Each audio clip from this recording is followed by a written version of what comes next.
Sampah merupakan salah satu masalah sosial yang hingga saat ini masih menjadi tantangan besar di Indonesia. Hampir di setiap daerah, kita masih dapat menemukan tumpukan sampah di pinggir jalan, selokan, sungai, maupun tempat umum.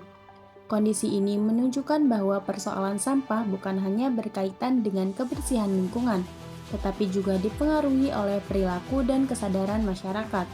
Berdasarkan data Sistem Informasi Pengelolaan Sampah Nasional atau SIPSN yang dikutip oleh Indonesia Asri, sekitar 56,7% sampah di Indonesia berasal dari rumah tangga, sedangkan sekitar 13,7% berasal dari pasar tradisional. Data ini menunjukkan bahwa sebagian besar sampah dihasilkan dari aktivitas sehari-hari masyarakat. Selain itu, berdasarkan komposisi jenis sampah, sisa makanan menjadi penyumbang terbesar, disusul oleh sampah plastik dan jenis sampah lainnya. Hal ini menunjukkan bahwa masih banyak makanan yang terbuang dan penggunaan plastik sekali pakai yang belum terkendali. Permasalahan ini terjadi karena masih rendahnya kesadaran masyarakat dalam membuang sampah pada tempatnya, kurangnya kebiasaan memilah sampah, serta terbatasnya fasilitas pengelolaan sampah di beberapa wilayah.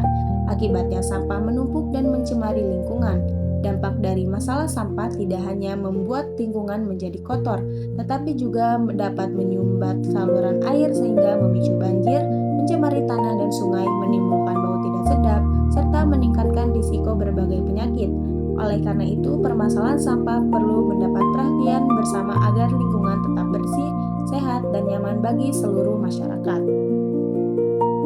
Berdasarkan data dan kondisi yang telah ditampilkan, dapat kita lihat bahwa sampah bukan hanya menjadi masalah lingkungan, tetapi juga merupakan masalah sosial.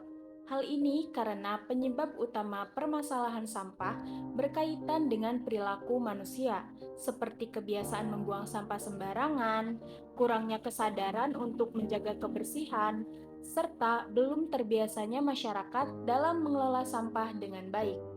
Suatu kondisi bisa dapat dikatakan sebagai masalah sosial apabila terjadi di tengah masyarakat, menimbulkan dampak yang merugikan banyak orang, dan memerlukan penyelesaian secara bersama-sama. Permasalahan sampah memenuhi ketiga kriteria tersebut. Dampaknya tidak hanya membuat lingkungan menjadi kotor, tetapi juga dapat menyebabkan banjir karena saluran air yang tersumbat, mencemari tanah dan sungai, serta menimbulkan risiko berbagai penyakit. Menurut saya, penyelesaian masalah sampah tidak hanya mengandalkan pemerintah saja, tetapi juga membutuhkan peran aktif dari masyarakat. Langkah sederhana yang bisa dilakukan adalah dengan cara membuang sampah pada tempatnya, mengurangi penggunaan barang sekali pakai, serta lebih peduli terhadap lingkungan. Sementara itu, pemerintah juga perlu menyediakan fasilitas pengelolaan sampah yang memadai, melakukan edukasi kepada masyarakat, dan meningkatkan pengawasan agar aturan mengenai kebersihan lingkungan dapat diterapkan dengan baik. Dengan adanya kerjasama antara masyarakat dan pemerintah, permasalahan sampah dapat dikurangi. Oleh karena itu, perubahan dapat dimulai dari diri sendiri, karena kebiasaan kecil yang dilakukan secara konsisten akan memberikan dampak yang besar bagi lingkungan dan kehidupan masyarakat.